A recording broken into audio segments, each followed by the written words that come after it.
জুলাইয়ে পরীক্ষিত মানুষ, আমরা মৃত্যুতে ভয় পাই না, আমরা বুলেটের সামনে বুক পেতে দাঁড়াতে ভয় পাই না, আমরা প্রতিবাদী কণ্ঠ দাঁড়াতে আমরা ভয় পাই না, আমরা কথা বলতে ভয় পাই না, আমরা অন্যায়কে অন্যায় বলতে ভয় পাই না। সুতরাং বিগত জুলাই আওয়ামী লীগ দিল্লি গিয়ে ঠেকেছে।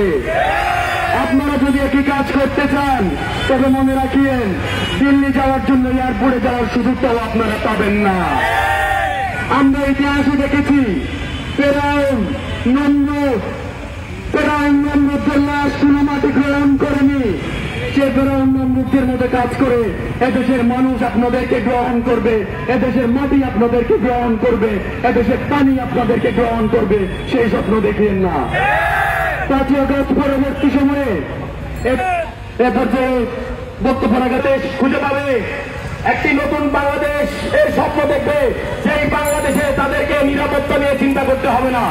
কিন্তু দুঃখের বিষয়, আমরা দেখতে পাচ্ছি গত 17 বছরের মতো আওয়ামী লীগের মতো সেই চাঁদাবাদী কালচার আবারও ফিরে আনতে চাচ্ছে একটা দল। আমরা দেখতে পাচ্ছি গত 17 বছরে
Kulila Palajar